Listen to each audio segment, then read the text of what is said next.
ibadah, dan kiranya pagi hari ini Tuhan hadir di tengah-tengah kita, menjamah kita, memberkati kita semuanya. Mari kita berdiri bersama-sama.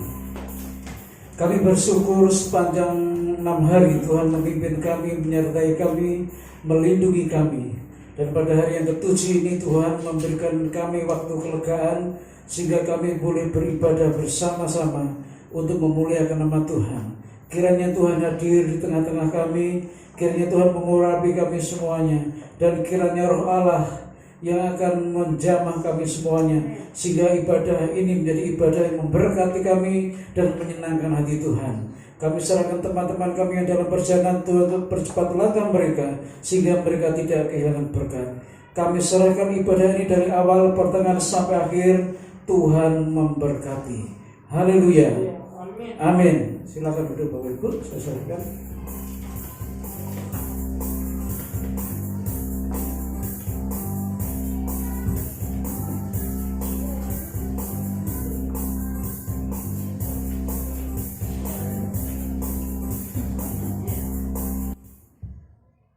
Shalom Bapak Ibu, saudara yang terkasih dalam Tuhan. Kita bersyukur bahwa pada pagi hari ini kita boleh melangkah hati ke rumah Tuhan untuk bertemu dengan Tuhan, untuk bertemu dengan saudara seiman, untuk bersama-sama memuji dan menyembah Tuhan. Mari kita persiapkan hati kita untuk masuk dalam hadirat Tuhan. Kita nyatakan, kita katakan bahwa sebab Tuhan baik, bahwasanya untuk selama-lamanya kasih setianya dalam hidup kita.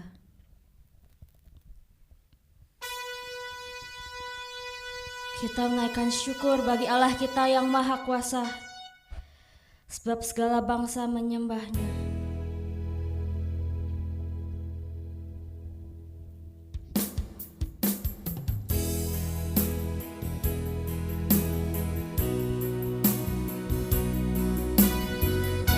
Sebab Tuhan baik, bahwasanya untuk selama-lamanya kasih setianya. Mari kita naikkan pujian ini dengan sepenuh hormat akan Tuhan, kagum akan Tuhan. Sebab Tuhan baik, bahwasanya untuk selamanya kasih setianya.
Kuasa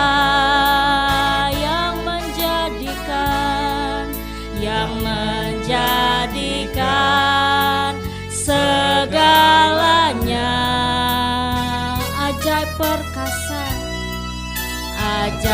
perkasa yang diperbuatnya di hadapan segala bangsa. Sebab Tuhan baik,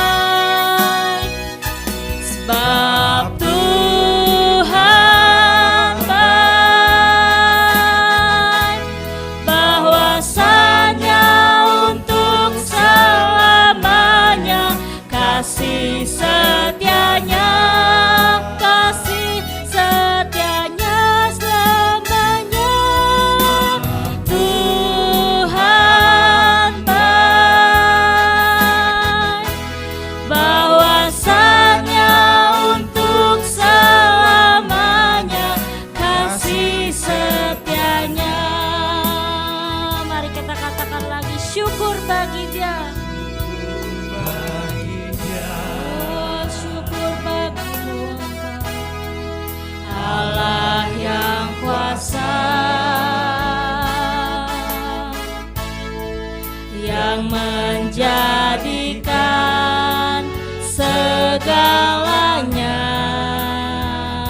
ajaib perkasa, ajaib perkasa yang diperbuatnya di hadapan segala bangsa, sebab Tuhan baik, sebab Tuhan baik, bahwasanya untuk selamanya kasih setianya, kasih setianya selamanya. Tuhan baik, bahwasanya untuk selamanya kasih setianya, sebab Tuhan baik,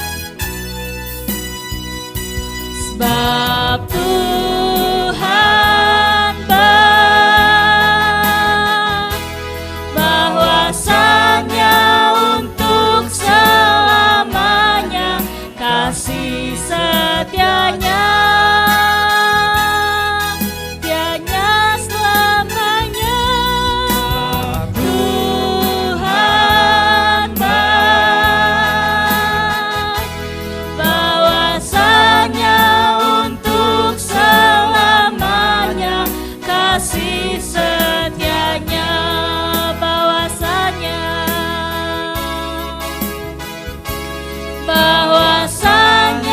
untuk selamanya kasih setianya, bahwasanya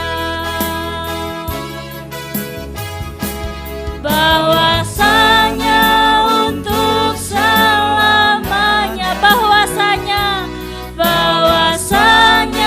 untuk selamanya, bahwasanya untuk selamanya kasih setianya. Kemuliaan hanya bagimu Tuhan. Mari saudara kita sembah Tuhan pada pagi hari ini, sebab Engkau Allah yang kuasa, Engkau Allah yang mulia, Engkau Allah yang ajaib, Engkau Allah yang perkasa. Terpujilah namamu Tuhan, Engkau Allah yang layak ditinggikan, Engkau Allah yang layak diagungkan. Kami sembah Engkau Tuhan, haleluya. Engkau Allah yang baik, kasih-Mu selama-lamanya, kuasa-Mu selamanya nyata dalam hidup kami Tuhan. Terima kasih Tuhan buat pengorbanan-Mu, buat kebaikan-Mu Tuhan. Terima kasih Tuhan buat anugerah-Mu Tuhan. Terpujilah namamu, Engkau baik Tuhan, Engkau Allah yang baik, Engkau juru selamat kami Tuhan. Haleluya. Terima kasih Tuhan. Biarlah hanya Engkau yang layak ditinggikan, Engkau yang layak dimuliakan Tuhan. Amin. Haleluya. Ada sukacita saudara? Amin. Saya percaya kita semua dalam kondisi baik ya. Kita juga bersyukur kalau kondisi corona di negara kita sudah mulai membaik. Dan mari kita naikkan syukur kita. Saya undang Bapak Ibu bangkit berdiri. Kita mau angkat pujian dan mengatakan Tuhan Allah di tengah kita. Sebab kuasanya besar, hadiratnya besar. Dan mari kita nyatakan sukacita kita kepada Tuhan. Saudara boleh nari, saudara boleh bertepuk tangan bagi Tuhan. Mari kita berikan pujian yang meriah bagi Tuhan.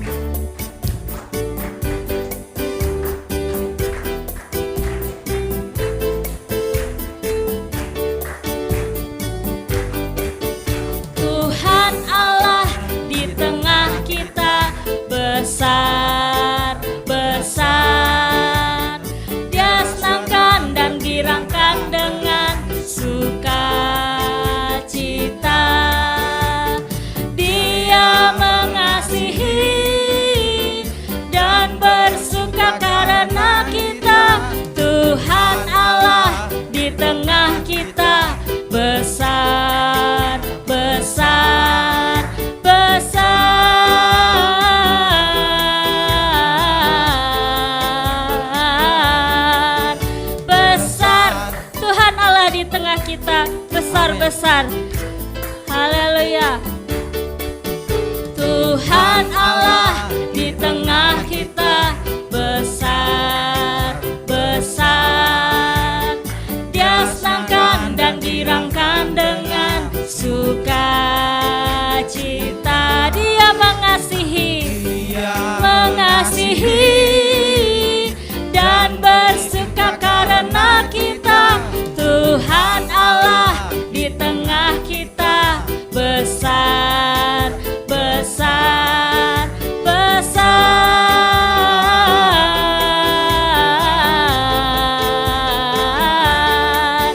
besar. Saya mau yang sebelah kanan saya dulu menyanyikan lagu ini. Kita mau nyatakan Tuhan, kita Allah yang besar. Siap-siap ya. Tuhan Allah di tengah kita besar, besar. Dia senangkan dan girangkan dengan sukacita. Dia mengasihi dan bersuka karena kita. Tuhan Allah di tengah kita besar, besar, besar,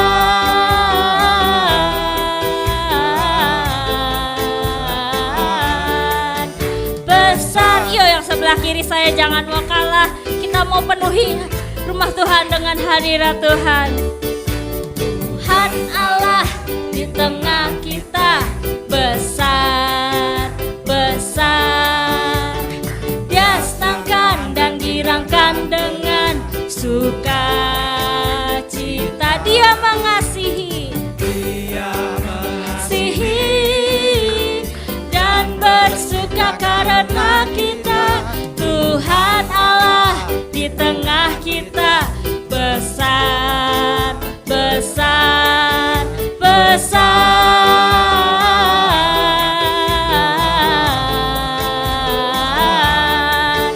besar. Sekali lagi ya, Tuhan Allah di tengah kita besar, besar kuasanya. Tuhan Allah di tengah kita besar, besar. Dia senangkan dan girangkan dengan sukacita. Dia mengasihi saudara, dia mengasihiku juga, dan bersuka karena kita.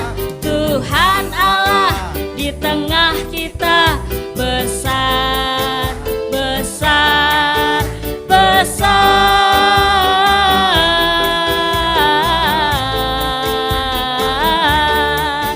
besar.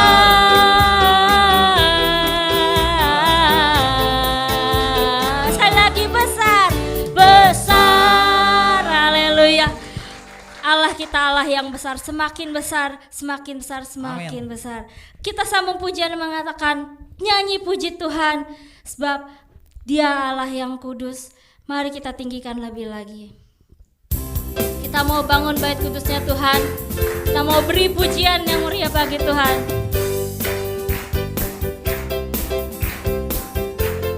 Saudara terima anugerah dari Tuhan. Nyanyikan lagu ini dengan sungguh-sungguh.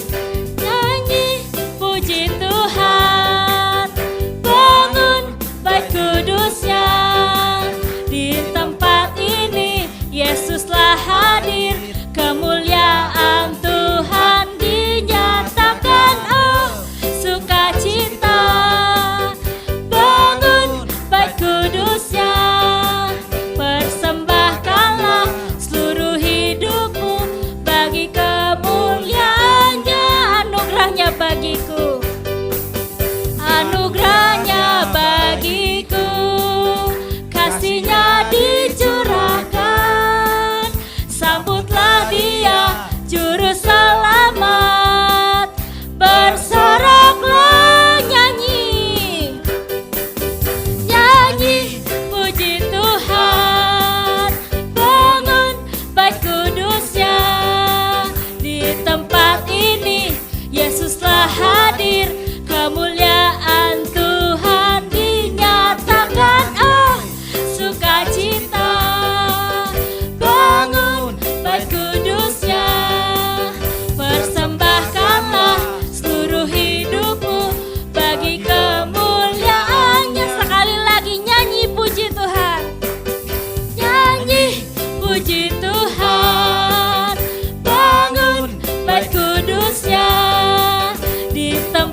bersorak, bersoraklah nyanyi, nyanyi puji Tuhan.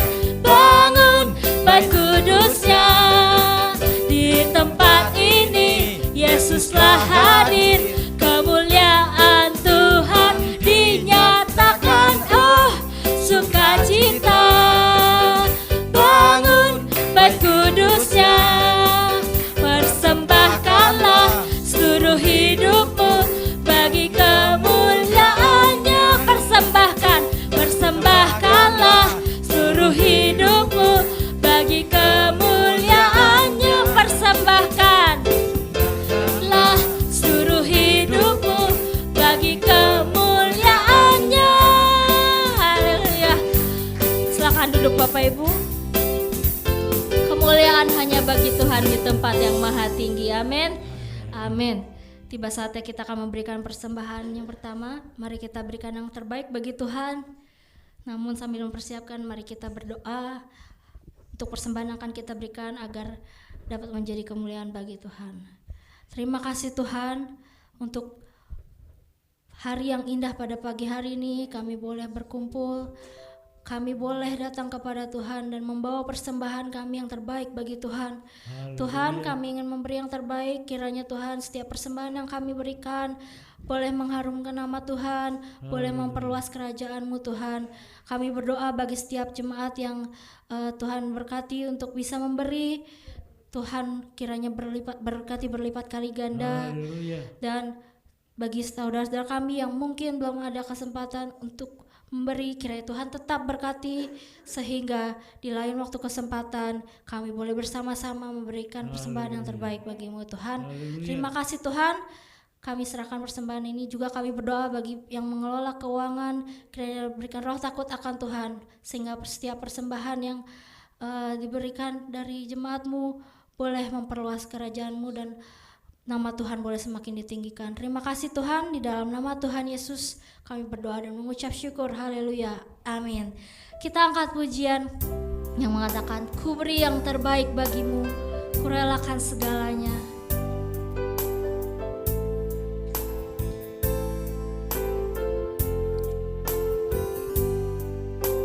Ku berikan semua yang berharga, semua yang mulia.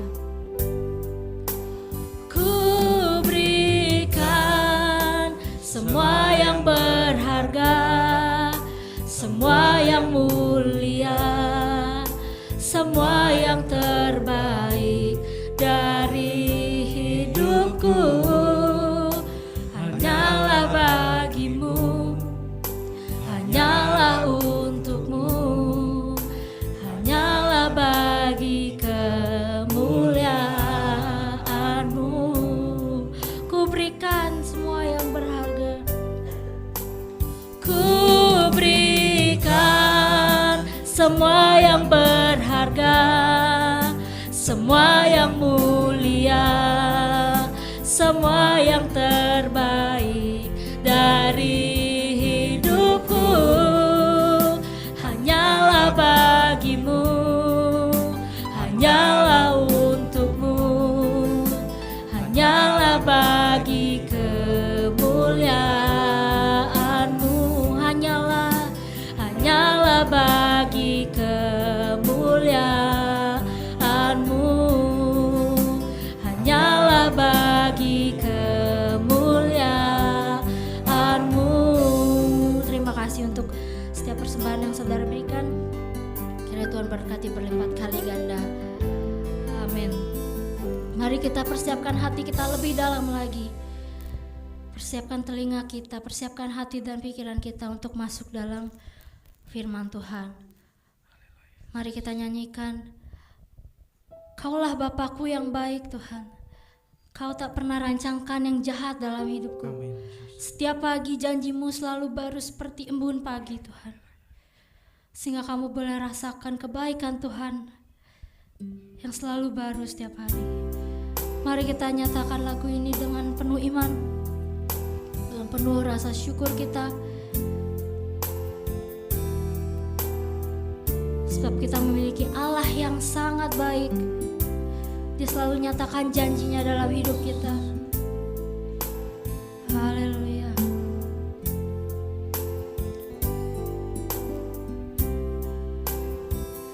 Kaulah Bapakku yang baik. Kaulah Bapakku yang baik, tak pernah rancangkan yang jahat bagiku. Kaulah Bapakku yang setia, tak pernah biarkan ku jalan sendiri. Katakan lagi, kaulah Bapakku yang baik. Kaulah Bapakku yang baik, tak pernah rancangkan yang jahat bagiku. Kaulah Bapakku yang setia, tak pernah biarkan ku jalan sendiri. Kasih-Mu bagai embun yang turun setiap pagi, selalu baru bagiku. Janji-Mu menopang hidupku. Ku percaya padamu, Kau Bapa yang baik. Kita bersyukur Allah kita Allah yang baik. Dia selalu berjalan bersama kita. Tidak pernah dibiarkan jatuh, tidak pernah kita dibiarkan sendiri. Dia selalu menuntun kita. Di saat kita susah, di saat kita senang, Dia selalu ada bagi kita. Mari saya undang Bapak Ibu bangkit berdiri. Mari kita sambil nyanyikan dengan hati yang sungguh. Kaulah Bapakku yang baik, Tuhan. Kaulah Bapakku yang baik, tak pernah rancangkan yang jahat bagiku. Kaulah Bapakku yang setia, tak pernah biarkan ku jalan sendiri. Sekali lagi katakan, kaulah Bapakku yang baik. Bapakku yang Tuhan, tak pernah rancangkan yang jahat bagiku. Kau Bapa yang setia, Bapakku yang setia, tak pernah biarkan ku jalan sendiri. Kasih-Mu Tuhan, kasih-Mu bagai embun yang turun setiap pagi, selalu baru bagiku. Janji-Mu menopang hidupku. Ku percaya padamu, Kau Bapa yang baik. Kasih-Mu Tuhan selalu baru. Kasih-Mu bagai embun yang turun setiap pagi, selalu baru bagiku. Janji-Mu menopang hidupku. Ku percaya padamu, Kau Bapa yang baik. Kasih-Mu, kasih-Mu bagai embun yang turun setiap pagi, selalu baru bagiku. Janji-Mu menopang hidupku. Ku percaya padamu, Kau Bapa yang baik. Kau Bapa yang baik.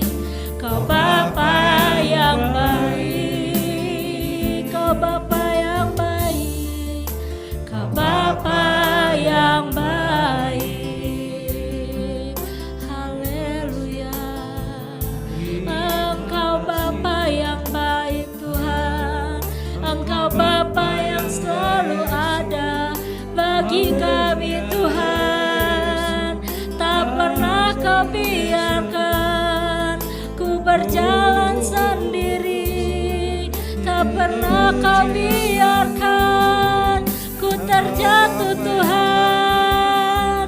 Sebab Engkau Allah yang penuh kasih, Engkau selalu menolong kami Tuhan. Haleluya, kasih-Mu Tuhan selalu baru bagi kami.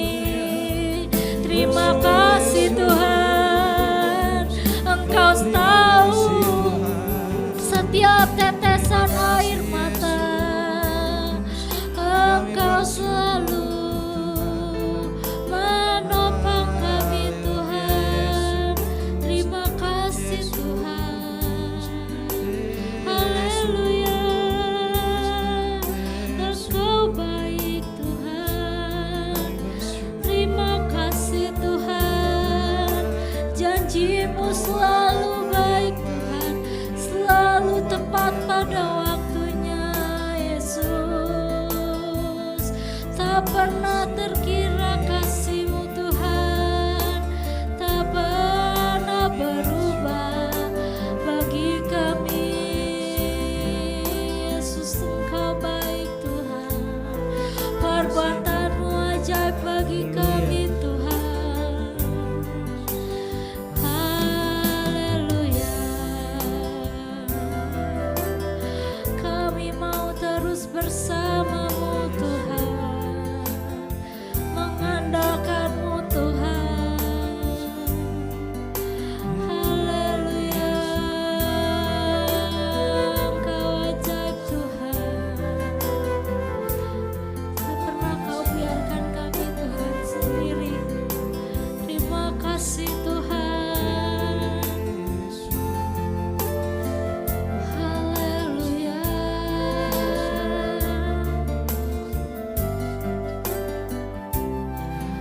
haleluya Yesus.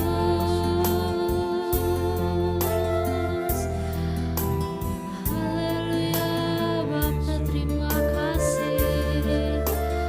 Kasih-Mu Tuhan selalu baru seperti embun pagi.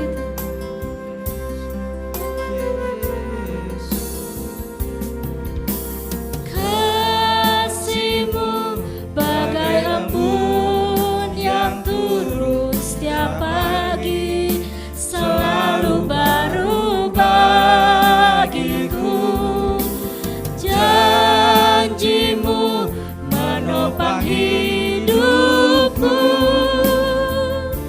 ku percaya padamu, Kau Bapa yang baik. Yang benar Tuhan, Kau Bapa yang baik, yang baik. Kau Bapa yang baik, Kau Bapa yang baik. Untuk doa dan firman saya serahkan pada pendeta. Ada Bapak Budi.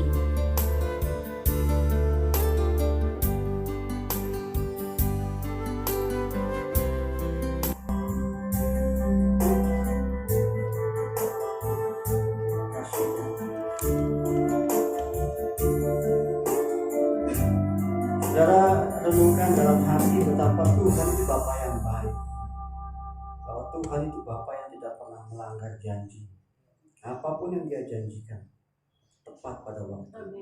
Meskipun sekarang mungkin belum kelihatan janji Tuhan, tetapi pandang dengan mata iman, janjinya itu tepat dan amin pada waktu. Bapa yang baik, terima kasih. Kami bersyukur untuk ibadah pada minggu ini. Tuhan memberkati kami selama 1 minggu, dan Tuhan menyediakan waktu bagi kami beribadah bersama-sama. Waktu yang kami pakai, waktu yang Tuhan berikan adalah sangat mahal Bapak, karena kami tahu banyak saudara-saudara kami yang belum bisa ibadah seperti kami, dan kami tidak mau sia-siakan waktu yang Tuhan berikan pada hari ini. Terima kasih Bapak Surgawi, dan persiapan hati kami dengan firman Tuhan, dan biarlah firman Tuhan yang masuk menjadi Tuhan benih-benih yang baik dalam hati kami dan berbuah berkali lipat kemudian hari. Terima kasih. Dan biarlah firman Tuhan juga menjadi pedang bermata dua yang menusuk kami yang mendengar maupun hamba-Mu yang bicara. Terima kasih Bapak Surgawi, kami serahkan dalam tangan ujang pada firman Tuhan hari ini. Haleluya. Amin. Shalom saudara.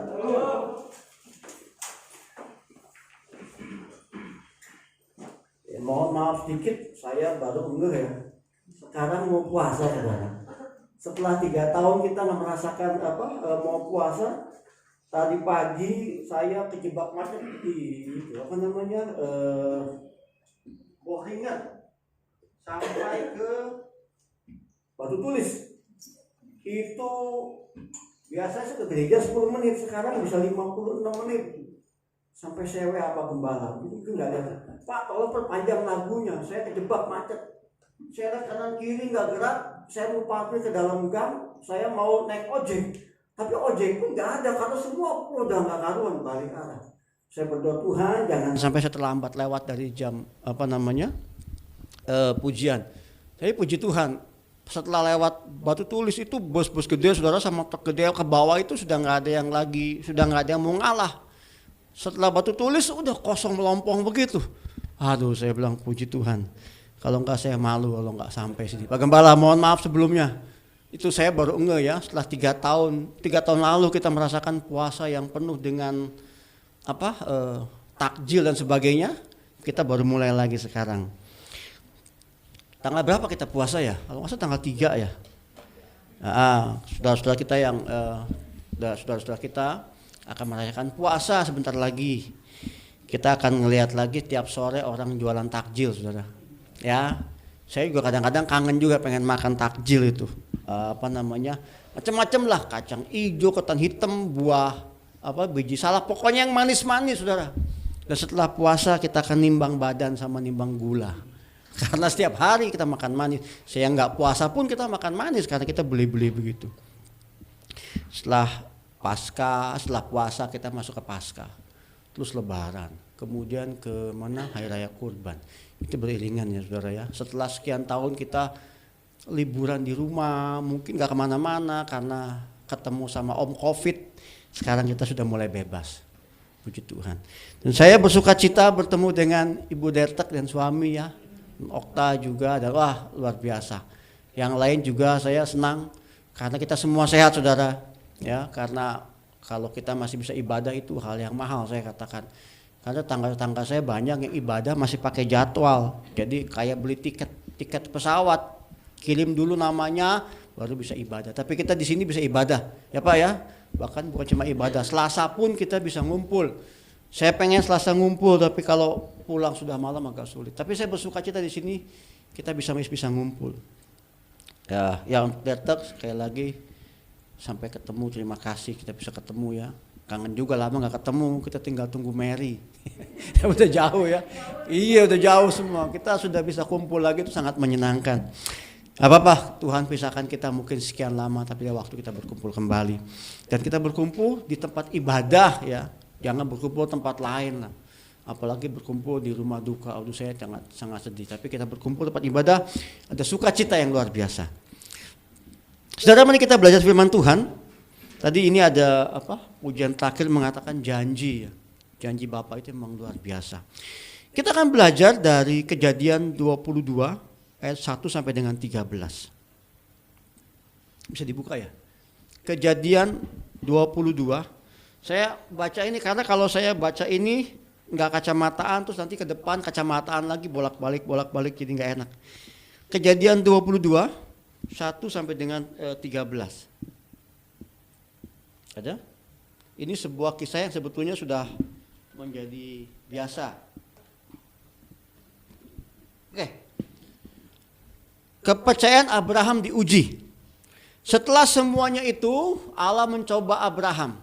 Ia berfirman kepadanya, Abraham, lalu sahutnya, ya Tuhan, firman-Nya, ambillah anakmu yang tunggal itu. Saudara, ayat kedua perhatikan detailnya baik-baik ya. Ambillah anakmu yang tunggal itu yang kau kasih yaitu Ishak. Pergilah ke tanah Moria dan persembahkanlah dia. Persembahkan itu artinya saudara bukan didoakan tapi dipersembahkan sebagai korban. Dalam sekarang anak muda sekarang dimutilasi lah, dipotong sebagai korban ya. Sebagai korban bakaran pada salah satu gunung yang akan kukatakan kepadamu. Keesokan harinya pagi-pagi bangunlah Abraham. Ia memasang pelana keledainya dan memanggil 2 orang bujangnya beserta Ishak anaknya. Ia membelah juga kayu untuk korban bakaran itu. Lalu berangkatlah ia dan pergi ke tempat yang dikatakan Allah kepadanya. Dan ketika pada hari ketiga Abraham melayangkan pandangannya, kelihatanlah kepadanya tempat itu dari jauh. Kata Abraham pada dua bujangnya itu, tinggallah kamu di sini dengan keledai ini, aku beserta anak ini akan pergi ke sana, kami akan sembahyang, sesudah itu kami akan kembali kepadamu. Perhatikan kata-kata Abraham, kami akan kembali kepadamu. Abraham tahu dia akan menyerahkan anaknya, tapi dia katakan kepada budangnya, aku dan anakku akan kembali. Lalu Abraham mengambil kayu korban bakar itu, memikulnya ke atas bahu Ishak, sedang anaknya sedang di tangannya, di bawahnya api dan pisau. Demikianlah keduanya berjalan bersama-sama. Lalu berkatalah Ishak kepada Abraham ayahnya, "Bapa," sahut Abraham. "Ya anakku," bertanyalah ia. "Di sini sudah ada api dan kayu, tetapi di manakah anak domba untuk korban bakaran itu?" Sahut Abraham, "Allah yang menyediakan anak domba untuk korban bakarannya baginya anakku." Demikianlah keduanya berjalan bersama-sama. Sampailah mereka ke tempat yang dikatakan Allah kepadanya. Lalu Abraham mendirikan mezbah di situ, disusunnya kayu, diletakkannya atas mezbah itu, di atas kayu itu, diletakkannya di mezbah itu, di atas kayu api. Sesudah itu Abraham mengulurkan tangannya, lalu mengambil pisau untuk menyembelih anaknya. Jadi Abraham sudah punya tekad, dia ngambil pisau, sembelih. Ya. Sesudah itu Abraham mengulurkan tangannya lalu mengambil pisau menyembelih anaknya. Tetapi berserulah malaikat Tuhan dari langit, katanya, "Abraham, Abraham." Sahutnya, "Ya Tuhan." Lalu ia berfirman, "Jangan bunuh anak itu dan jangan kau apa-apakan dia. Sebab telah ku ketahui sekarang bahwa engkau takut akan Allah dan engkau tidak segan-segan untuk menyerahkan anakmu yang tunggal kepadaku." Perhatikan kata-kata tunggalnya, saudara ya. Lalu Abraham menoleh dan melihat seekor domba jantan di belakangnya yang tanduknya tersangkut dalam belukar. Abraham mengambil domba itu lalu mengorbankannya sebagai korban kebakaran pengganti anaknya. Saudara, dari ayat-ayat ini 1 sampai 13 ini ada beberapa detail yang saudara harus perhatikan dengan jelas. Karena ini kelihatannya berlawanan dengan kenyataan pada waktu itu. Yang pertama, ayat yang kedua, "Ambillah anakmu yang tunggal itu." Yang tunggal. Allah berkata, "Ambillah anakmu yang tunggal." Pertanyaannya adalah, apakah pada waktu itu Abraham tidak punya anak? Sudah punya anak belum? Sudah punya anak? Siapa? Ismail. Abraham sudah punya Ismail. Abraham sudah punya anak yang pertama. Tapi kenapa Tuhan manggil Ishak sebagai anak yang tunggal? Saudara berpikir, kenapa Allah kok manggil Ishak anak yang tunggal? Kalau seorang punya bapak, terus punya dua istri misalkan, dia nggak mungkin manggil anaknya yang kedua itu sebagai anak tunggal. Ya. Anak yang kedua, kenapa Allah dengan jelas mengatakan anakmu yang tunggal itu? Tuhan nggak berkata ambillah salah satu anakmu. Tuhan berkata anakmu yang tunggal, yaitu siapa? Ishak. Disebut namanya Ishak, anak yang tunggal. Kenapa? Padahal pada waktu itu Abraham sudah punya Ismail. Kejadian 16 ayat 15.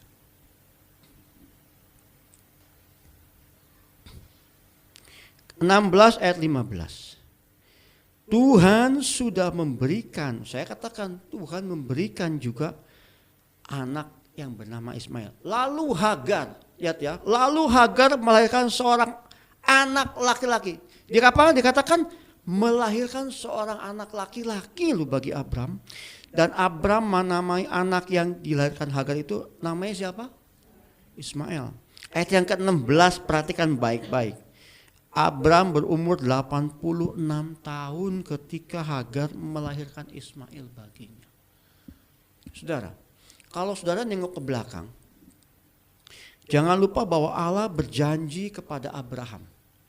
Allah berjanji kepada Abraham pada waktu Abraham sudah tua.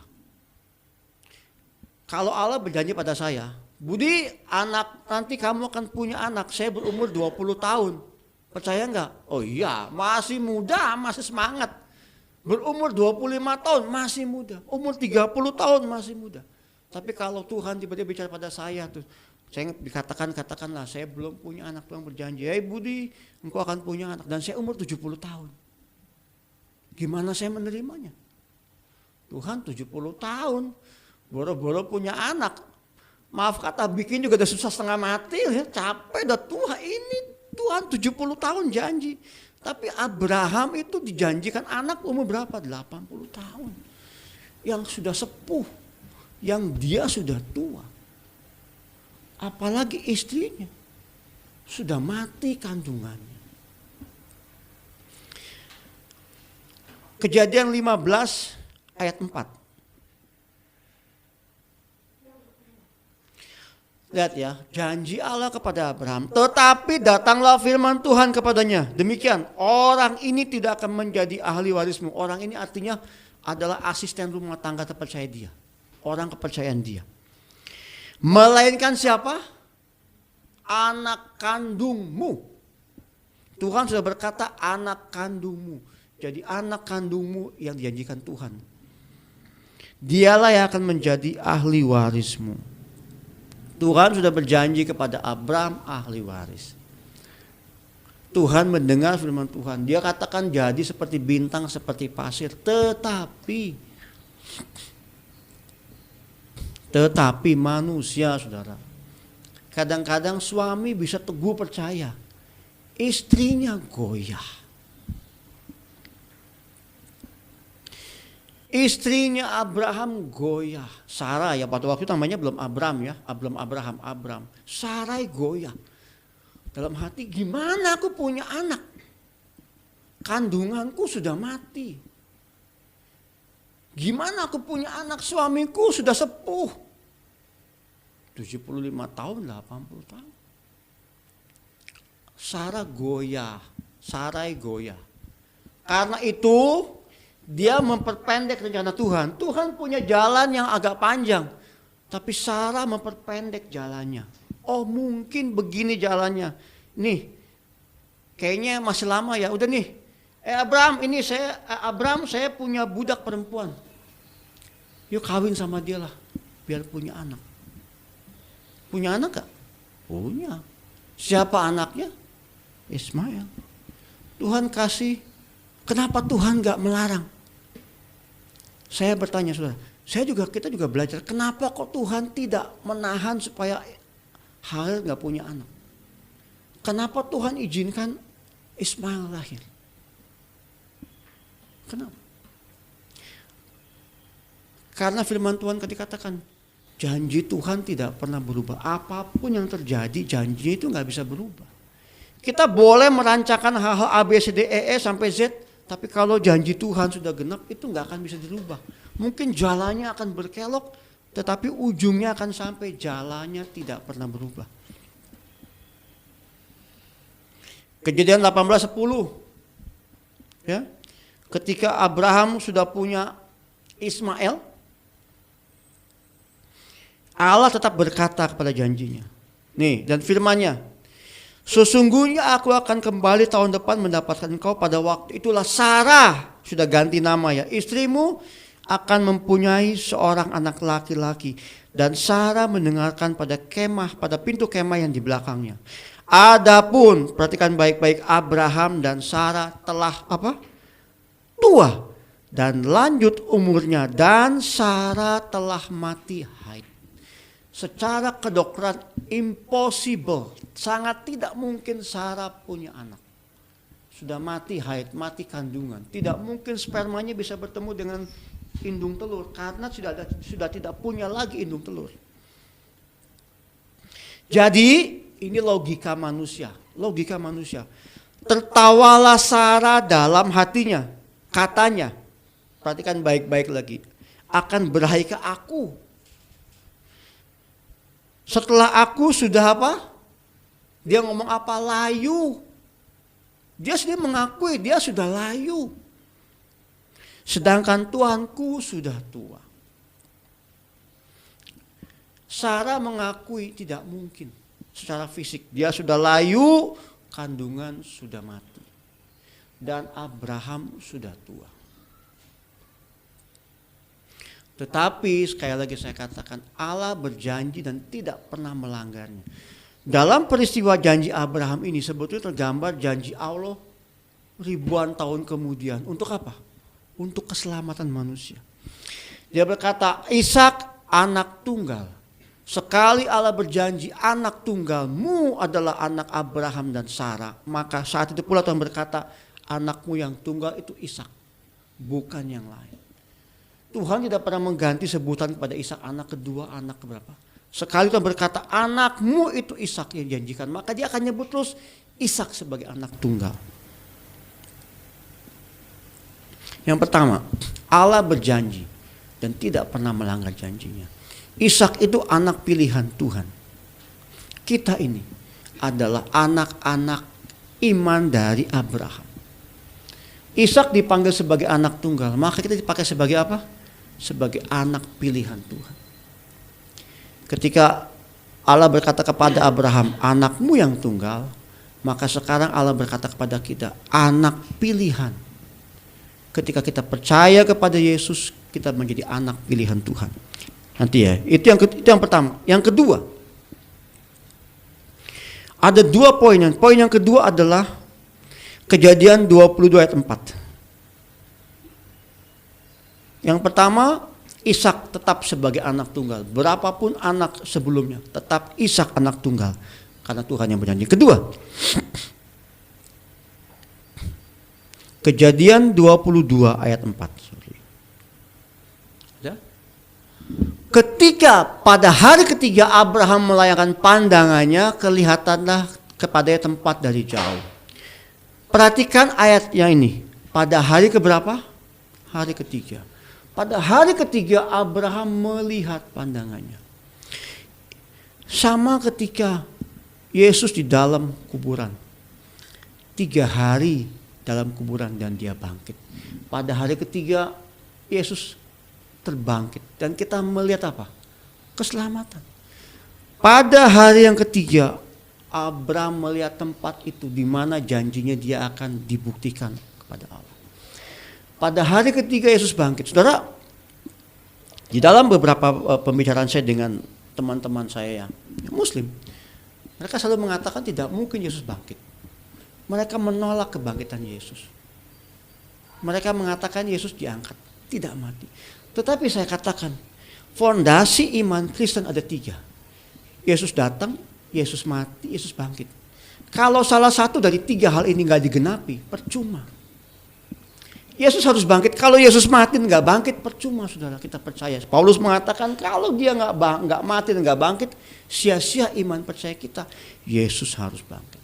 Pada hari ketiga Abraham melihat akan digenapi janjinya kepada dia. Pada hari yang ketiga sekarang kita melihat Yesus bangkit.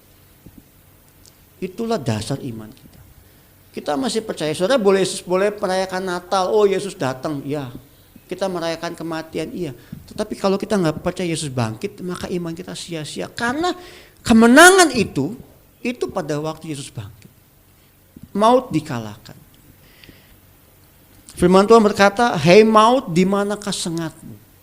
Jadi ketika Yesus bangkit, itu dikalahkan maut. Tetapi sebelum Yesus bangkit, Yesus harus dikorbankan dulu. Itulah janji Allah. Pada hari ketiga, ada kesamaan kebangkitan Yesus pada hari ketiga.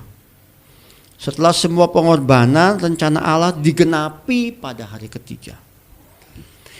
Abraham dan Ishak itu mengalami hal ini. Tapi Abraham dan Ishak tidak tahu bahwa peristiwa ini adalah gambaran ribuan tahun kemudian ketika Allah mau menyelamatkan manusia.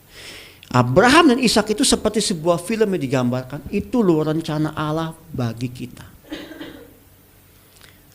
Allah sudah menggambarkan ketika Adam Hawa jatuh dalam dosa, Allah sudah punya planning bagaimana menyelamatkan manusia.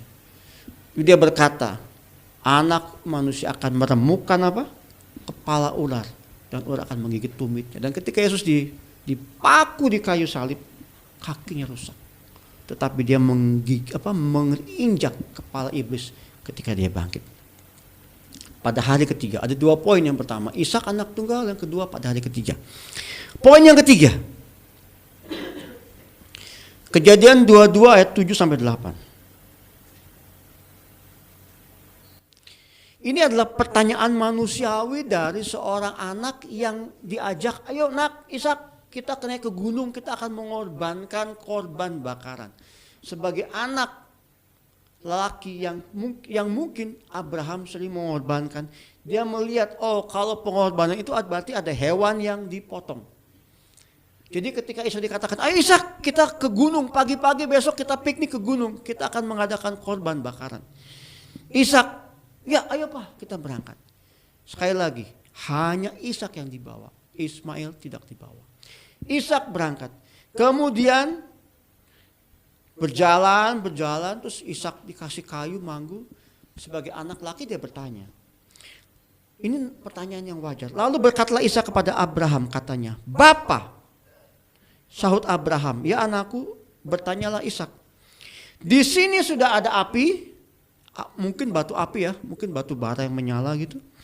Dan kayu. Tetapi di manakah anak domba untuk korban bakaran? Ishak bingung mungkin sepanjang jalan. Kok bapakku ini nggak bawa binatang? Apakah nanti di gunung mereka mau ngambil binatang begitu? Ketemu hewan, mungkin ketemu serigala, beruang, ular atau kelinci atau serigala, baru dia bakar. Tapi Abraham menjawab apa? Allah yang menyediakan anak domba untuk korban bakarannya baginya anakku. Demikianlah keduanya berjalan bersama-sama. Di dalam poin yang ketiga ini, ada tokoh penting yang seringkali kita lupa. Siapa saudara? Saudara perhatikan, Allah yang menyediakan anak domba untuk korban bakaran baginya. Tokohnya siapa? Siapa? Tokohnya yang jarang sebut. Ya tokoh yang ketiga adalah siapa? Domba. Ada 3 tokoh. Ini tokohnya yang ketiga domba. Ada Abraham, ada Ishak, dan tokoh yang ketiga yang sangat penting apa? Domba. Kenapa penting? Ketika Ishak mau dikorbankan, tiba-tiba Tuhan berkata, stop. Jangan. Dengan kata lain, cukup. Aku sudah melihat imanmu besar. Sudah cukup. Engkau mengorbankan orang yang kau kasihi. Sekarang pikirkan Ishak. Dan aku beri gantinya. Apa gantinya? Siapa? Domba jantan. Ayat yang ke-13. Kejadian 22:13. Setelah Ishak dibaringkan, mau dipotong, tiba-tiba Tuhan berkata, stop, aku tahu isi hatimu, stop. Engkau rela mengorbankan anakmu untuk iman kepadaku. Yang ke-13, lalu Abraham menoleh dan apa? Dan melihat seekor domba jantan di belakang. Oh, di belakang dia, saudara. Agak jauh mungkin ada domba jantan. Yang tanduknya tersangkut dalam belukar. Abraham mengambil domba itu lalu mengorbankannya sebagai apa? Korban bakaran pengganti anaknya. Highlight pengganti anaknya. Tokoh yang sangat penting adalah domba. Abraham sudah memenuhi janjinya.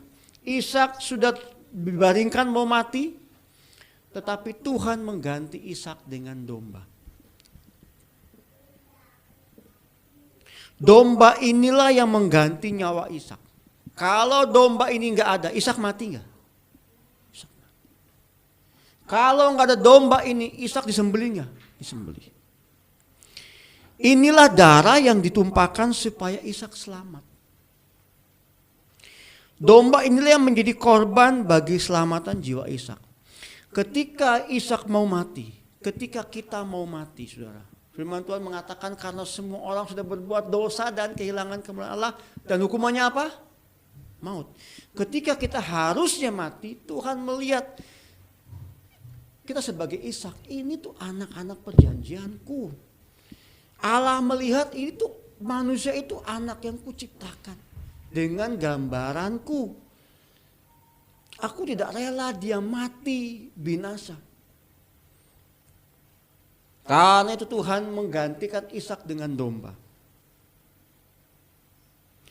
Ini adalah gambaran kecil dari rencana Allah bagi manusia. Jadi ketika 2003 dari Abraham ke Musa itu lebih kurang 2000 tahun, Musa ke Yesus 2000 tahun. Jadi sekitar 4000 tahun sebelum Yesus datang. Allah sudah memberikan gambaran di dalam kehidupan Abraham. Tanpa domba jantan ini Ishak akan mati, saudara. Saudara yakin begitu? Kalau nggak ada domba jantan Ishak mati. Tanpa anak domba Allah, manusia akan mati. Ishak adalah anak perjanjian. Ya, Abraham janji. Allah janji kepada Abraham.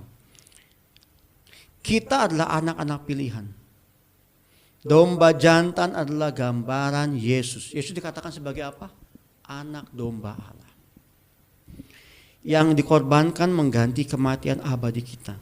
Bulan depan kita merayakan Paskah, saudara. Dan kalau merayakan Paskah biasanya kita melihat film apa? The Passion of the Christ. Ya. Pada waktu film itu pertama kali ditayangkan di bioskop dan di TV lokal, saya mendengar banyak kesaksian betapa banyak orang menangis nonton itu. Dan yang menangis siapa? Bukan orang Kristen, saudara. Orang yang tidak kenal Yesus yang nonton film itu. Karena kan di RCTI kan nggak ditulisin khusus Kristen, enggak kan? Dia pasang film itu di TV lokal, dia pasang itu, seluruh Indonesia melihat. Dan saya mendengar banyak kesaksian betapa banyak orang yang menangis melihat film itu. Dan mereka rata-rata bukan orang kenal Tuhan. Tapi saya nggak melihat lagi film itu belakangan di TV ya. Saya nggak tahu kenapa. Tapi itu membuat banyak kesaksian bagi orang. Bahkan pemain filmnya. Pemain film ini, orang bule berkata, pemain film ini ateis, film terkenal ya, saya lupa namanya siapa gitu. Dia berkata, ketika dia main film ini dia ateis, tapi ketika dia syuting film ini, setelah syuting dia mengatakan, saya tidak bisa menjadi Yesus. Dia berkata, saya tidak mungkin bisa menjadi seperti Yesus. Kesaksian di YouTube ada banyak. Dan ketika dia setelah berperan dalam film ini, dia kesaksian di mana-mana. Saya percaya Yesus dan saya tidak bisa menjadi Yesus. Ada satu film yang saya cari sampai sekarang, saudara. Film itu tentang seorang pengawal Roma yang melihat Yesus disalib. Pengawal itu yang berkata, dia ini anak Allah. Itu ada sejarahnya, saudara. Orang Romawi ini, tentara Romawi ini, ketika dia melihat Yesus dan dia melihat penderitaannya, melihat kejadian pada waktu penyalipan. Setelah peristiwa ini, tentara Romawi itu menjadi pengikut Yesus. Ada filmnya, cuma saya lupa judulnya dan gak masuk sini. Saya mencari film ini judulnya apa lupa. Itu kisah itu bagus. Bagaimana ketika dia melihat penderitaan Yesus, dia mendengar Yesus berkata, bagaimana Yesus mengampuni orang, berkata dan kejadian itu. Terus dia mengakui bahwa dia itu betul anak Allah dan dia ikut Yesus. Kalau saudara dapat, bagi saya filmnya, saudara. Saya mencari gak dapat film itu.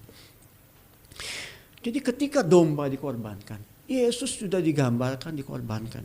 Dan Yesus tahu dia akan dikorbankan diri seperti anak domba Allah. Dan ketika domba ini dipotong, Ishak selamat. Dan seperti kata-kata Abraham, kami akan turun kembali ke bujangnya. Jadi ketika kita menerima Yesus dan pengorbanan Yesus terlaku atas kita, kita akan berkata, kita akan ketemu dengan Bapa di surga. Yohanes 1 ayat 29.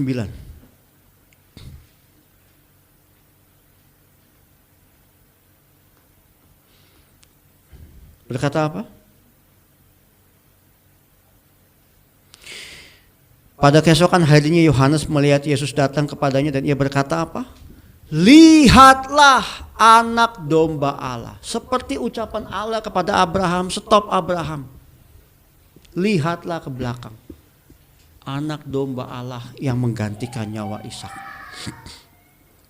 Lihatlah anak domba Allah yang menghapus dosa dunia. Jadi ketika zaman Abraham, domba itu sebagai gambaran korban. Di zaman ini, Yesuslah anak domba itu. Saudara kalau sudah menerima Yesus, sudah melihat dan sudah mengalami kematian Yesus, saya katakan jangan sampai meninggalkan pengorbanan itu. Ishak adalah anak perjanjian dan anak-anak pilihan. Kita adalah anak perjanjian Abraham. Bangsa yang terpilih, imamat yang rajani. 1 Petrus 2 ayat 9. Sudah jelas kok kita bangsa pilihan Tuhan. Jadi kita bukan cuma sekedar, saya sering katakan, kita bukan cuma beragama. Agama itu di KTP Kristen Katolik itu cuma hanya apa? Hanya tulisan tok. Tapi itu enggak ada artinya. Ada? Tetapi kamulah bangsa terpilih, imamat yang rajani, bangsa yang kudus, umat kepunyaan Allah sendiri. Supaya apa? Memberitakan perbuatan-perbuatan yang besar dari Dia yang telah memanggil kamu keluar dari kegelapan kepada terangnya yang ajaib. Saudara, amin? Jadi pilih. Ketika kita terima Tuhan, itu bukan kebetulan. Saya katakan ketika kita terima Tuhan, itu bukan kebetulan. Ketika Abraham dikasih Ishak, itu bukan kebetulan. Itu semua perjanjian. Ketika kita menerima Yesus sebagai Tuhan dan Juru Selamat, itu bukan kebetulan. Saya katakan itu pilihan Tuhan. Firman Tuhan katakan kita dipilih. Kita dipilih. Jadi umat. Kita bukan milih Tuhan. Kita nggak punya hak milih Tuhan. Tapi Tuhan punya hak milih kita.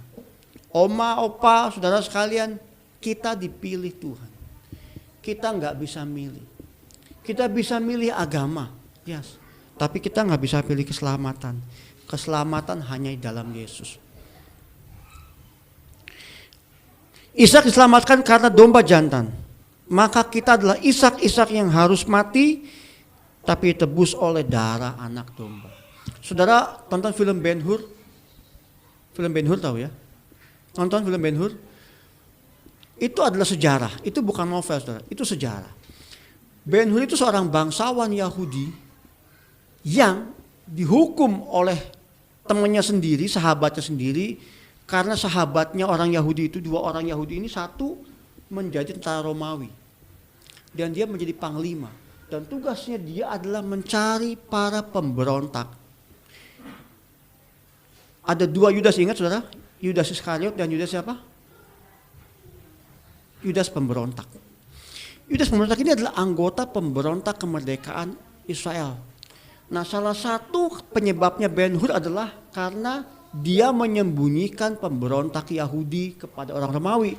Sehingga Ben-Hur, seorang bangsawan, dia diasingkan menjadi budak. Kisah-kisahnya sudah nonton sendiri, bagus. Pada akhirnya, pada film terakhir, kalau sudah perhatikan, mamanya dan adiknya Ben-Hur, itu yang orang miskin, itu kena penyakit lepra, saudara. Penyakit lepra. Dan dia diasingkan di sebuah bukit. Ketika Ben-Hur sudah kembali kepada kejayaannya, dia mencari mamanya, dia melihat mamanya disembunyikan dalam sebuah gua karena penyakit kusta, saudara.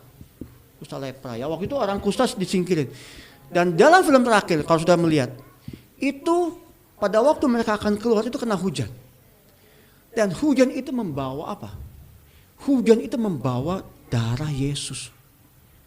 Jadi ketika hujan itu di Bukit Golgota, itu airnya membawa darah Yesus dan terkena 2 orang, yaitu mamanya Ben-Hur dan adiknya. Dan 2 orang ini pada waktu dia kena itu sembuh total dari kustanya.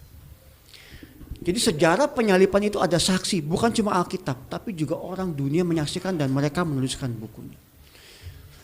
Jadi darah Yesus itu bukan hanya menebus juga, tapi juga menyembuhkan.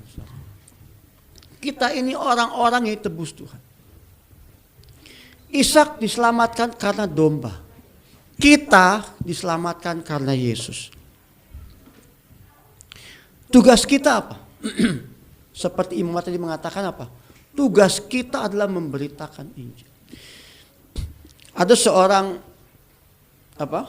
seorang yang bertobat ikut Yesus, dia berkata, kalau kau tidak memberitakan Yesus, maka ada dua hal yang terjadi sebetulnya. Kau tidak peduli dengan orang lain, dan kau tidak peduli dengan diri sendiri. Orang ini seorang yang ikut Yesus. Dulu dia benci Yesus dan ikut Yesus. Dia berkata, kalau kamu ikut Yesus tidak memberitakan Yesus pada orang lain, maka kamu adalah orang yang cuek kepada orang lain. Jangan lupa loh saudara, kita punya tugas. Tugas agung Yesus apa? Matius 28 dikatakan apa? Kabarkanlah Injil kepada seluruh bangsa. Yerusalem, Yudea, dunia. Yerusalem itu keluarga sendiri. Kalau ada keluarga yang belum kenal Tuhan Yesus, saudara katakan, supaya pengorbanan darah Yesus tidak sia-sia. Setelah Yerusalem, kita ke Yudea. Tetangga-tetangga kita, orang-orang dekat kita. Setelah itu kita memberitakan kepada orang yang jauh. Bagaimana kita beritakan Injil kepada mereka? Wah, kita mungkin nggak bisa ngomong soal Alkitab, mungkin mereka tahu, mungkin mereka akan menolak. Tapi seperti Ishak dan Abraham, kita nggak usah banyak ngomong Alkitab, kita bercerita saja tentang hidup kita. Tuhan tolong kita. Sedikit demi sedikit orang akan terbuka. Kalau saudara ngomong bahwa Alkitab, saya dulu pernah ikut saudara ya, pernah ikut yang namanya pemuritan. Saudara pernah pemuritan? Program tahun 80-an, 90-an sangat gencar. Kita belajar pemuritan, dikasih buku kecil, kemudian kita ke taman mini saudara. Ke taman mini, ke Ancol. Terus kita lagi duduk, ada orang sebelah samperin. Pak, Papa mau kenal Yesus gak? Dengan buku itu. Itu dulu gencar sekali saudara. Di bus, saya bawa buku kecil, naik bus. Duduk sebelah ibu-ibu, melihat kanan bawah. Takutnya ibunya galak saudara. Dari atas ke bawah, berani nggak deg-degan? Keluarin buku nggak ya? Masukin kantong, keluarin lagi, keluarin kantong lagi. Saya bu, ya kenapa dia katanya? Masih kuliah. Ibu sudah selamat belum? Ini marah ibunya. Apanya selamat? Saya selamat enggak? Maksud saya gini bu, saya mau ngabarkan sesuatu pada ibu gambar. Ada yang nolak, ada yang nerima, tapi banyak yang nolak saudara. Saya katakan banyak, jujur, banyak yang menolak. Tunjukin gambar ini ya, kita mau ngomong tentang Yesus. Kalau dia orang yang kenal Yesus, dia akan, oh iya Pak, kita bicara. Tapi kalau tidak, lalu bagaimana cara kita mengabarkan Injil? Sedangkan kita harus mengabarkan Injil. Ya kita bicara tentang kebaikan Tuhan. Yang paling umum adalah, kalau saya bicara kepada teman saya adalah tentang kebaikan Tuhan. Saya selalu bicara tentang mengucap syukur kebaikan Tuhan. Ada orangnya, aduh Pak saya pusing. Orang Pak Haji cerita gitu, aduh Pak saya pusing. Saya bilang, iya Pak, kita semua bisa pusing, tapi Tuhan pasti nolong kita ya. Itu sedikit mungkin, tapi kita nggak tahu efek ke depan seperti apa. Paulus berkata, ada yang menabur, ada yang menyiram, ada yang memupukin, tapi Tuhan yang menumbuhkan. Kita nggak tahu kita tabur tumbuh apa enggak. Kita nggak usah pusingin. Kita hanya menabur. Nanti ada orang. Setelah saya berkata tentang kebaikan Tuhan, mungkin besok ada orang bicara tentang Tuhan Yesus. Ada yang bicara tentang firman Tuhan dan ini akan bertumbuh. Kita nggak tahu apa yang terjadi. Tapi kalau kita nggak menyampaikan firman Tuhan, bagaimana benihnya bisa keluar dari mulut kita? Kalau kita nggak buka mulut mengatakan tentang kabar Injil, dari mana mereka mendengar Injil? Firman Tuhan berkata, semua manusia harus selamat. Ladang sudah menguning, tapi bagaimana kita menuainya kalau kita nggak berkata tentang Injil? Tahun ini saudara, mari kita mulai janji bicara tentang Injil. Hiduplah sebagai sahabat bagi semua orang. Tema ini tahun ini kan, bagaimana kita jadi sahabat kalau kita nggak bisa ngomong sama orang? Bro, saya mau jadi sahabat lu ya, terus gini kan, pakai apa telunjuk begitu? Nggak bisa saudara. Sahabat itu bukan perbuatan sekali dua kali. Sahabat itu perbuatan berkali-kali. Dan sahabat itu seringkali mengatakan hal-hal yang menyakitkan. Betul nggak? Musuh itu mengatakan hal-hal yang manis. Tapi sahabat, saya punya teman baik yang sahabat yang udah puluhan tahun. Dia kalau ketemu saya ngomongnya nggak, apa kabar bro? Enggak. Dia ngomong, lu masih hidup lu? Ngomongnya seenaknya dia, tapi sahabat tuh ngomong, kalau kita lagi ada masalah begini, misalkan saya punya problem gini, pengen bikin begini, sebagai sahabat dia ngomong, nggak bisa begitu lu, nggak bisa. Menyakitkan kadang-kadang, lu ngomong gitu sama gue. tapi itulah sahabat. Dan untuk jadi sahabat, kita nggak mungkin cuma pakai WA. Kita mesti ketemu, mesti bicara, ngobrol sama teman. Untuk menjadi sahabat, kita mesti punya simpati dan empati. Tuhan Yesus itu orang yang sangat simpati. Ketika dia melihat seorang janda tua, anaknya mati nangis, Yesus nggak berkata apa-apa, dia bangun. Ketika anak muda mati, dia bangkit. Ketika Lazarus mati, dia. Ketika siapa? Lazarus, betul ya? Punya simpati, punya empati untuk orang kita. Demikian pula kita. Kita sudah punya keselamatan karena anak domba Allah ini. Jangan kita simpan buat sendiri, saudara. Kita bagikan. Bagikan bagi banyak orang. Oma-oma mungkin punya kelompok senam ya, sambil senam. Sehat gak oma? Ya. Oma gimana kalau nanti Tuhan panggil? Iya gimana kalau Tuhan panggil ya? Apakah oma sudah yakin selamat? Mungkin dia orang Kristen, saudara, tapi mungkin sudah puluhan tahun gak pernah ibadah, gak pernah doa. Itu kita bisa. Penginjilan itu juga bukan buat orang yang belum kenal Tuhan. Bagi orang yang sudah kenal Tuhan tetapi yang hampir mati lilinnya, itu kita hidupkan lagi. Dibelanja di pasar beli ayam, ya gimana Pak? Gimana dagangannya? Oh sepi, susah. Oh jangan takut ya Pak, Tuhan pasti tolong. Sedikit kata penghiburan bagi dia, itu akan masuk dalam hatinya. Kita nggak tahu jadi apa nih bibit benih. Jadi pohon toge kah? Atau jadi pohon kelapa? Kita nggak tahu. Tapi yang penting kita katakan firman Tuhan, dan Tuhan akan siram, akan dipupuk dan akan tumbuh. Pagi ini saudara, kita punya 3 hal yang saudara ingat. Yang pertama, anak tunggal. Kita ini pilihan Tuhan. Ishak anak tunggal, tapi kita adalah anak pilihan Tuhan dalam iman. Yang kedua, jangan lupa, pada hari ketiga, Yesus bangkit. Tanpa kebangkitan Yesus, kita sia-sia. Yang ketiga, Allah mau menyediakan. Jangan lupa, kita sudah punya domba jantan yang berkorban bagi kita. Jangan lupa, saudara, Yesus itu anak domba yang korban bagi kita. Dan yang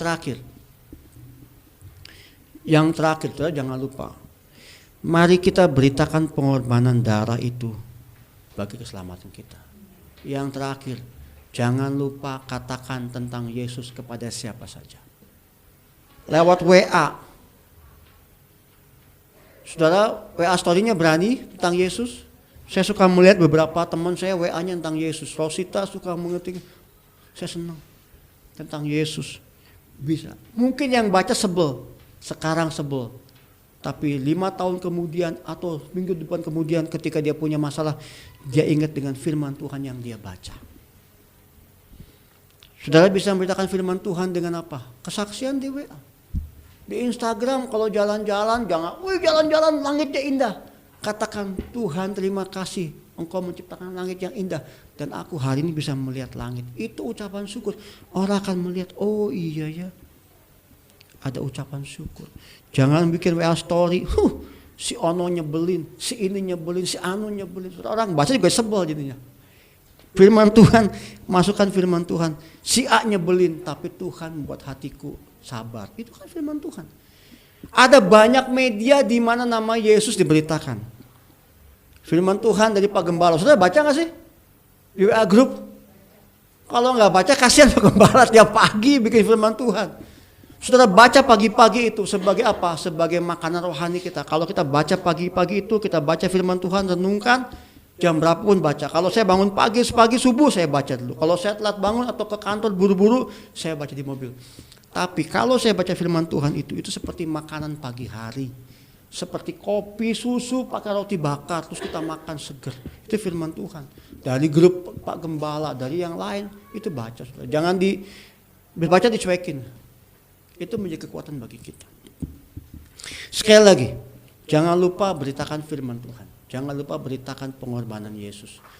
Karena itu yang paling penting. Kepada keluarga kita. Suami, istri, anak, opa, oma, mertua. Saya beban buat mertua saya, masih mendoakan dia. Supaya dia kenal Tuhan. Saya berdoa bagi teman-teman saya. Berdoa bagi rekan-rekan saya, rekan bisnis dan segala macam.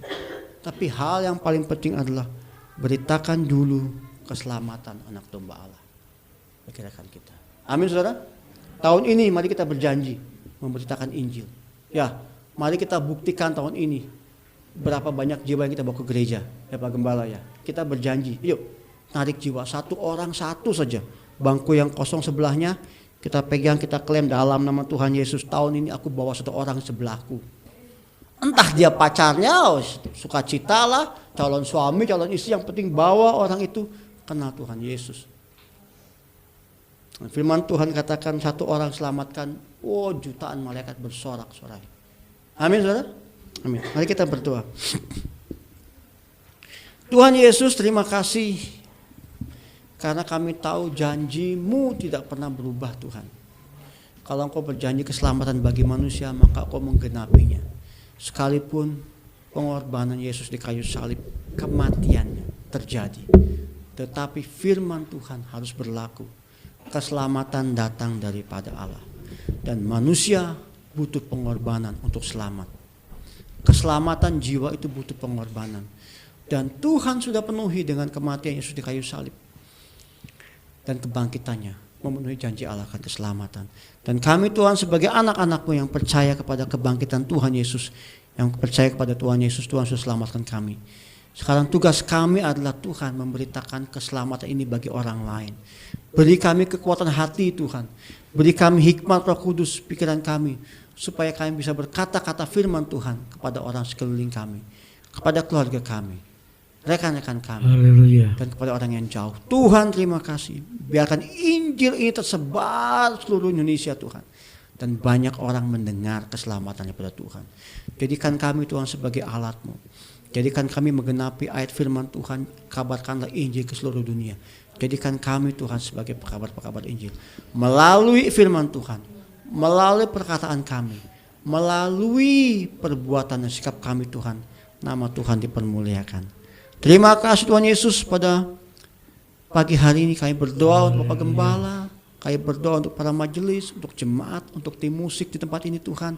Tuhan berkati kesehatan, kekuatan, berkat rohani, berkat jasmani berlimpah Tuhan. Apapun yang mereka doakan, rindukan, Tuhan memberikannya. Seperti Tuhan berjanji anak kepada Abraham, pagi ini juga Tuhan berjanji kepadamu yang belum punya anak. Aminkan firman Tuhan. Tuhan berjanji dan tidak pernah melanggarnya. Minta kepada Tuhan, minta kepada Tuhan, maka Tuhan akan memberikannya. Percayakan sepenuhnya kepada Tuhan, dan Dia akan menjawabmu. Jangan melihat dengan mata iman, jangan melihat dengan mata fisik, tapi melihatlah dengan mata iman, dengan mata hati. Haleluya. Dan Tuhan akan menjawabnya. Abraham belum punya anak ketika Tuhan menunjukkan bintang di langit dan pasir di pantai, tapi Tuhan sudah berjanji Dia akan punya anak, dan Tuhan penuhi janjinya. Haleluya. Demikian pula oma-oma yang berdoa mungkin supaya anak cucunya Tuhan jaga, Tuhan pelihara, kenal Tuhan. Percayalah, doa kita akan dijawab Tuhan pada waktunya, dan Tuhan akan memberikan damai sejahtera kepada kita.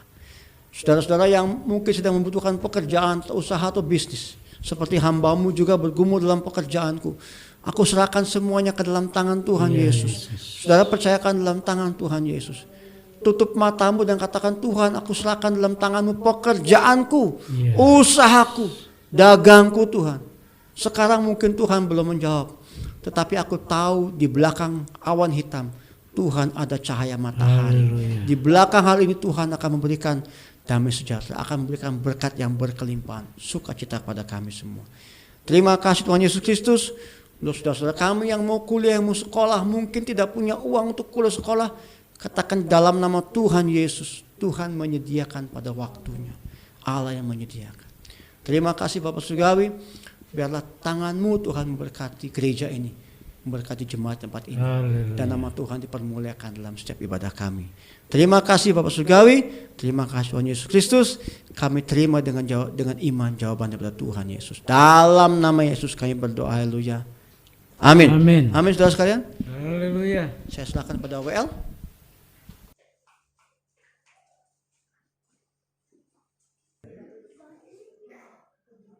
Ibu-ibu kesalahan itu, tolong doain anak-anak hidupnya biar masa depannya sangat baik. Tuhan bersama-sama dengan dia. Ya, silahkan tumpangi tangan guru-guru sekolah minggu buat anak-anak sekolah minggu. Terima kasih Tuhan buat anak-anak sekolah minggu yang sudah mulai dini mereka diperkenalkan kepada Tuhan. Beruntung mereka punya kesempatan untuk mengenal Tuhan sejak kecil, sehingga Tuhan Yesuslah yang menjadi warisan dalam hidup mereka, yang menggantikan sebagai orang tua, bapa yang baik bagi anak-anak ini. Tuhan memberkati masa depan mereka, Tuhan menyertai perjalanan hidup mereka, Tuhan melindungi mereka sehingga mereka boleh bertumbuh sesuai dengan rancangan Tuhan. Mereka boleh bertumbuh sesuai dengan kehendak Tuhan, dan mereka boleh menikmati kebaikan kemurahan Tuhan. Mereka boleh dibekali dengan firman Tuhan oleh guru-guru sekolah minggu di tempat ini, dan biar setiap benih firman Tuhan akan bertumbuh dan berbuah dalam hidup mereka. Mereka akan menjadi anak-anak yang berhasil pada waktunya di bidang mereka masing-masing. Oleh sebab itu kami turunkan berkat Allah Abraham, Allah Ishak, Allah Yakub buat seluruh anak-anak sekolah minggu di dalam nama Tuhan Yesus Kristus. Berikan kepada mereka kesehatan, kepintaran, umur panjang, dan berkat yang berlimpah. Terima kasih Tuhan. Mari kita berdiri bersama-sama. Terima kasih untuk ibadah hari ini. Tuhan memberkati setiap pelayan Tuhan yang ambil bagian dalam pelayanan pada pagi hari ini. Berkati Pak Budi dalam pekerjaannya, dalam keluarganya, dan bahkan pelayan-pelayanannya. Kiranya apa yang dikerjakannya Tuhan berkati dan Tuhan buat semakin indah dalam hidupnya. Berkati kami semuanya, berkati setiap keluarga yang hari ini mereka bersyukur karena mereka boleh diberkati Tuhan dan mereka boleh membawa makanan. Kiranya apa yang sudah mereka bawa kami boleh nikmati dengan rasa syukur, dan setiap mereka boleh menuai berlipat kali ganda. Terima kasih Tuhan, kami berserah penuh kepada Tuhan, dan kami terus hidup di dalam Tuhan dalam segala pergumulan kami. Kalau sebentar kami akan kembali ke tempat kami masing-masing, yang dekat, yang jauh, yang jalan kaki, yang naik motor, yang naik mobil, yang naik kendaraan umum. Tuhan, seperti Engkau bawa kami dengan selamat, Tuhan akan bawa kami pulang dengan selamat pula tanpa kurang suatu apa. Tuhan yang menjadi penolong, Tuhan yang menjadi jawaban dalam segala pergumulan doa umat-Mu. Terima kasih. Jemaat yang kukasihi, mari kita pulang bersama-sama dengan membawa berkat kasih karunia dari Allah Bapa, penyertaan dari Tuhan Yesus Kristus, dan persekutuan dengan Roh Kudus akan memimpin kita, menyertai kita dari saat ini sampai Tuhan datang yang kedua kali. Amin.